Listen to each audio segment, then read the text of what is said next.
कर रही होंगी कि शायद मेरी बच्ची बाहर पढ़ने के लिए जा सकती है, पढ़ सकती है और इसका कोई बुरा नहीं कर सकता।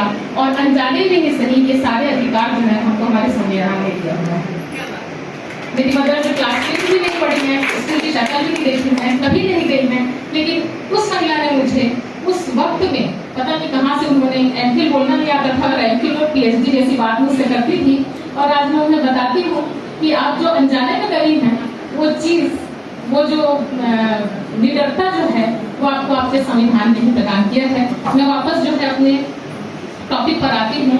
हम सभी जानते हैं कि भारत को जो है एक लोकतंत्र धर्मनिरपेक्ष समाजवादी अगर देश के रूप में निर्मित किया है तो उसका पूरा श्रेय जो है बाबा साहब अम्बेडकर जी को जाता है।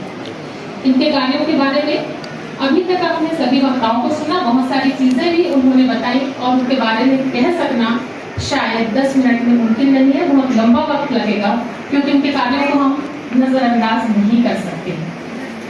वक्त की बाध्यता है, पहले ही मुझे 10 मिनट का फाउंडेशन दे दिया गया है, लेकिन मैं कोशिश करूंगी कि बस 5 मिनट में मैं अपने जो है पूरे उद्बोधन को मैं कंप्लीट कर दूं। अगर देखिए इसमें हम एक बात करते हैं कि हम धर्मनिरपेक्ष, तो भारत की जनसंख्या का अगर आप अध्ययन करेंगे तो भारत की जनसंख्या में एक बहुत बड़ा भाग जो है अल्पसंख्यकों का आता है। आप लोग इस बात से एग्री हैं? और अल्पसंख्यकों में भी जो है सबसे ज्यादा जनसंख्या जो है मुस्लिम जनसंख्या की आती है। और हमारे संविधान के अंतर्गत जब बाबा साहेब ने संविधान का निर्माण किया, संविधान के रचयिता जो आप जाने जाते हैं जिस रूप में, तो सबसे पहली चीज इनकी थी जो थी सबके साथ जो है समानता का व्यवहार करना। और इसी के साथ जो है बहुत सारे अनुच्छेद जो है संविधान के अंदर रचे गए, जिसके चलते जो है चाहे लैंगिक रूप से या धार्मिक रूप से आप अपने देश में स्वतंत्र हैं, अपने अधिकारों का निर्वहन कर सकते हैं और स्वतंत्रता के साथ आप जी भी सकते हैं।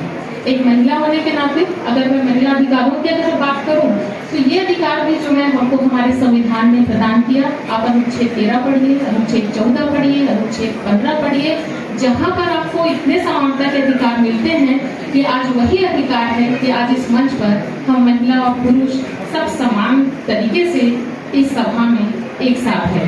वरना आप उस वक्त की कल्पना कीजिए जब पर्दा प्रथा हुआ करती थी। पर्दा प्रथा बुरी नहीं है, लेकिन वही मैं कह रही हूँ कि समाज जो जिसके रचयिता हम खुद है, हम इन चीजों को विकृत कर देते हैं, बहुत ज्यादा विकृत कर देते हैं। तो एक वक्त हुआ करता था जब महिला किसी के सामने खुलकर आकर के बोलने का भी दम नहीं रखती थी। हर तरीके से महिलाओं को शोषित किया जा सकता था, लेकिन उनको पढ़ाया नहीं जा सकता था। पितृसत्तात्मक समाज हुआ करता था, जहाँ पर पूजा तो जाता है, कहने के रूप में पूजा तो जाता है, लेकिन वहाँ पे वो अधिकार नहीं दिए जाते। बहुत सारी जो है जिंदगी की अपनी भी कुछ चीजें रहती है। आपको एक चीज इस मंच पे बहुत सारी बहनें बैठी मैं बताना चाहूंगी। एक लड़की तब तक प्रताड़ित होती रहती है, उसके बाद यदि आज भी यदि आप किसी से अपने बारे में कहते हैं, अगर आप अपने ससुराल में प्रताड़ित हो रहे हैं और वहां पर इसके बाद अगर आप अपनी बातें रखते हैं, तो यहाँ पे भी हमारा समाज उसी समाज से डरता है जिसको उसने खुद ने बना के रखा है। और यहाँ पर भी आपकी माताएं, आपकी बहनें आपसे पूछ देती हैं कैसे प्रताड़ना, तुम्हारे शरीर पर ऐसी कोई चोट तो नहीं दिख रही है। लेकिन मैं बोलती हूँ कि मेरा संविधान मुझे ये अधिकार देता है कि बिना शरीर की चोट दिखाए भी अगर मैं मानसिक रूप से कहीं ना कहीं मैं प्रभावित हुई हूँ तो अपने लिए मैं एक स्वतंत्र जो है प्लेटफॉर्म चुन सकती हूँ। ये किसने दिया? मुझको मेरे संविधान ने दिया। अल्पसंख्यक हूँ, इसको तो कोई मिटा नहीं सकता, ये एक पदवी दे दी गई है। और लेकिन मैं सबसे पहले अपने आपको भारत का नागरिक समझती हूँ। अपने बाबा साहब ने बहुत सारे हमें संविधान के तहत अधिकार दिए, लेकिन साथ ही साथ हमें कुछ हमारे कर्तव्यों से भी परिचित कराया है। तो भारत के नागरिक होने के नाते मैं अपने कर्तव्यों को ज्यादा महत्व देती हूँ। अधिकारों की अगर मैं बात करूँ तो हाँ, आज बाबा साहब के दिए गए संविधान के ही चलते भाषा, जाति, अपनी लिपि, सामाजिक अनुष्ठान या धर्म को मानने के लिए कोई किसी को जो है प्रतिबद्ध नहीं कर सकता है। और शायद यही एक वजह है कि हमारा भारत जो है धर्मनिरपेक्ष राज्य देश है और यहाँ पर सभी धर्मों के लोग जो है बहुत ही हंसी खुशी आपस में एक दूसरे के साथ में जीवन यापन कर रहे हैं। कुछ विकसित बुद्धि है कुछ लोगों की ऐसी, जो अभी भी हमारे मंचासीन कुछ हमारे वक्तागणों ने ये चीज बताई कि कोई भी धर्म बुरा नहीं होता, कहीं ना कहीं बस हमारी मानसिकता बुरी हो जाती है और उसके बाद जो है हम आपस को एक दूसरे पे एक कम्युनिटी के रूप में दिलों में एक नफरत पाल करके हमको उसी रूप में देखते हैं।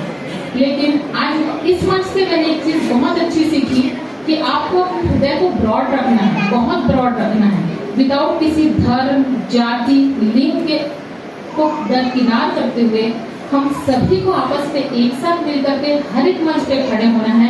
तभी तो आप अपनी कम्युनिटी की, अपनी बच्चियों की, अपने स्टूडेंट्स की और अपने समाज के विकास की बात करेंगे। और ये चीज ही अगर हमारे अंदर नहीं होगी तो हम अपने विकास की बात को हम कर ही नहीं सकते। बस आपस में जो है अगर हम एक नफरत पाल लिए हैं, कुछ लोगों के अंदर इस बात को लेकर नफरत आ गई है कि बाबा साहब ने इतना अच्छा संविधान कैसे दे दिया, है ना। और ये वो डरे हुए लोग हैं जो पढ़ना ही नहीं चाहते, सोचते हैं अगर हम पढ़ेंगे तो हम भी अच्छे इंसान बन जाएंगे, इसलिए प्रज्ञा जला है ना। बस यही सोच लिया है। तो प्लीज आप लोग पढ़िए, कहीं भी किसी भी चीज में, किसी धर्म में, किसी नियम में कोई चीज बुरी नहीं होती। जहाँ से बुराई की जो शुरुआत होती है वो हमारी अपनी मानसिकता से शुरुआत होती है। जब मैं पढ़ाती हूँ ना तो वहाँ पर मैं ये नहीं देखती कि मेरा कौन सा बच्चा कौन से जाति और धर्म का है। एक वक्त में लाइफ में उतार चढ़ाव बहुत आते हैं, हर एक की जिंदगी में बहुत आते हैं। उस वक्त मेरी परम आदरणीय मेरी जो गाइड थी प्रोफेसर जैकी खान मैडम, उनको भी आज यहाँ याद करना चाहिए कि बहुत ही वो एक स्ट्रॉन्ग वुमन है। तो उन्होंने मुझे एक चीज कहा था कि ध्यान रखना कि हम अपने जो है शिक्षा का अच्छा विकास, एक बोल सकते हैं कि एक हेल्दी माइंड का हम विकास कैसे कर सकते हैं। आज हम जो है अपने बच्चों के लिए हम रोकते हैं ये हमारा बच्चा वो हमारा बच्चा। अरे ये तो सोचो जब आप शिक्षक बन के एक समाज में आप उतरते हो तो आप एक नहीं आप 100 बच्चों की माँ बनते हो। और आप ये सोचिए कि कितनी बड़ी रिस्पॉन्सिबिलिटी आपके हाथ में होती है कि उन 100 बच्चों को आप क्या सिखा रहे हैं। हमको सिखाना क्या है? हमको सिखाना बच्चों को यही है कि हम किस तरह से अपने जो नैतिक कर्तव्यों का पालन करें, क्योंकि हम अधिकारों के लिए तो हमेशा लड़ते हैं कि ये मेरा अधिकार है, ये मेरा अधिकार है, लेकिन हम भूल जाते हैं कि इसके साथ मेरा कर्तव्य भी क्या है। और इस चीज के लिए मैं बहुत ही ज्यादा जो है मैं लकी साबित हुई कि जिंदगी में जो है मेरे साथ ईश्वर ने मुझे साथ भी ऐसे लोगों का दिया कि जिनके साथ मैंने अच्छी चीजें सीखी। और इसमें सबसे पहली जो पाठशाला होती है वो आपका परिवार होता है।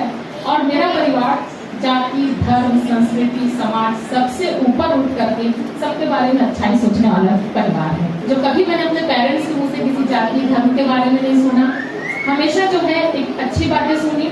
और साथ ही जो मुझे शिक्षक भी मिले वो भी इतने अच्छे मिले कि जो है मैं हमेशा अगर उनकी तारीफ करूं तो तारीफ तो एक बहुत छोटा शब्द होगा। और साथ ही साथ जो है जिंदगी की बहुत उठापटक के बाद जो जीवन साथी मिला, जो जिन्हें हम हस्बैंड कहते हैं लेकिन वो मेरे बेस्ट फ्रेंड है, तो वो भी मुझे बहुत अच्छे मिले। और हमेशा वो भी मुझे एक ही चीज सिखाते हैं, अपने नैतिक कर्तव्य कौन से हैं उस पर ध्यान दो। अधिकार तो आपको संविधान दे ही रहा है। इवन तो जब कभी हम ट्रेन में सफर भी करते हैं ना, तो यह तो कुछ जो कचरा होता है खाने का पैकेट होता है उसे वापस उठा कर मेरे पर्स में डाल देते हैं। तो ये भी आपका नैतिक कर्तव्य है कि आप ट्रेन और सड़क को दूषित ना करो। तो हमको अपनी सोच ऐसी बना के रखनी है कि जब हम ट्रेन और सड़क को दूषित नहीं कर सकते तो हम अपने समाज को दूषित करने का क्या हक रखते हैं भाई। और आज वर्तमान की स्थिति को देख के बड़ा दुख होता है कि हम कितने बुरे तरीके से जो है अपने समाज को, अपनी जगह को हम धीरे धीरे दूषित करते जा रहे हैं। अगर हम एकता भाईचारे की बात करते हैं तो लोगों को लगता है करके कि अरे बनावटी बात है। आपको एक चीज ये भी कहना चाहूंगी कि हर चीज जो कहीं भी प्रभावित होती है वो चंद कुछ लोगों की वजह से होती है, हर एक लोगों की वजह से वो चीज नहीं होती है। तो आगे जाकर के जो है हम यही कहना चाहेंगे कि जिस तरीके से बाबा साहब ने हमको इतना अमूल्य तोहफा धरोहर दी है, उस धरोहर को हमको बचाए रखना है और उनके बताए आदर्शों पर हमको चलना है। क्योंकि आज अगर आप स्वतंत्र तरीके से और बहुत ही बोलना चाहिए अपने आप में आत्मसम्मान के साथ अगर आप जीवन जी रहे हैं तो ये उसी संविधान की देन है। वरना एक चीज और मैं आपको बताऊंगी, यूं कई लोगों को आप लोगों ने जो कि संविधान को बुरा कहते हुए पाए होंगे, आज मैं इस मंच के माध्यम से ये पूछना चाहूंगी कि कल को किसी वजह से उनके परिवार के किसी व्यक्ति के साथ, बहू बेटियों के साथ अगर आपको बुरा हो जाए, ना हो ऐसा कभी, तब आप क्या करेंगे? तब तो फिर आप उसी संविधान की शरण में आएंगे, उन्हीं अधिकारों के बारे में आप बात करेंगे। क्योंकि वो सारी चीजें जो बाबा साहब के संविधान में पूरे भारत की महिलाओं को देकर के रखा है, भारत के लोगों को देकर रखा है, जातियों हर एक वर्ग के लोगों को देकर के रखा है, तो फिर हम कौन होते हैं इन चीजों को जरा सी जल्दी मानसिकता में अपने आप को परिवर्तित करके इतने बड़े देश के महान संविधान का उंगली उठाने वाले? रहा सवाल जातियों का निर्धारण, ये बाबा साहब अपने आप में बहुत बड़ी बोल सकते हैं शख्सियत थे, जो एक हर एक चीज में, चाहे वो धर्म के आधार पर देखें या विश्व के बहुत सारे अच्छे जो कानून थे, उन सारी चीजों को आत्मसात करके इतने महान जो है संविधान की उन्होंने रचना करी। जाति वर्ग ये जो सिर्फ हमारे यहाँ विद्यमान है, तो जाति वर्ग क्या है? कि जन्म से कोई व्यक्ति, जैसे कि अभी भाटिया मैडम ने भी बताया कि इंसान का जन्म कहाँ से हुआ? आदम और हवा से हुआ, मनु से हुआ, कहाँ से हुआ? तो फिर जब एक व्यक्ति है तो लोगों में जाति और वर्ग कहाँ से आ गए? मेरा अपना मानना है और जितना मैंने स्टडी किया है उसके आधार पर मैंने अब तक यही जाना है कि जो जाति और जो वर्ग बने वो जन्म के आधार पर नहीं बने, आपके कर्म के आधार पर बने। क्योंकि जो व्यक्ति आर्थिक स्थिति से जैसा रहा, उसे जैसी जरूरत पड़ी, उस व्यक्ति ने वैसा कार्य किया और उसको फिर उस जाति वर्ग के आधार पर निम्न, मध्यम और उच्च श्रेणी में ला करके खड़े कर दिया गया। आप उच्च श्रेणी के बनते हैं, लेकिन आप बनते हैं अपनी मानसिकता से कि आपकी जो मानसिकता कितनी ऊंची है और आप अपने समाज का, अपने देश का कितना जो है विकास कर सकते हैं। तो अच्छी मानसिकता के साथ हम अपने भारत को हिमालय की चोटी तक पहुंचाएंगे और मानसिकता को यदि हम निम्न करके स्वयं जो है हम उसको जो है गर्त में लाने की कोशिश कर रहे हैं, तो हमें ऐसा नहीं करना चाहिए, क्योंकि ये हमारा मौलिक कर्तव्य है देश की एकता और अखंडता की रक्षा करना। धन्यवाद।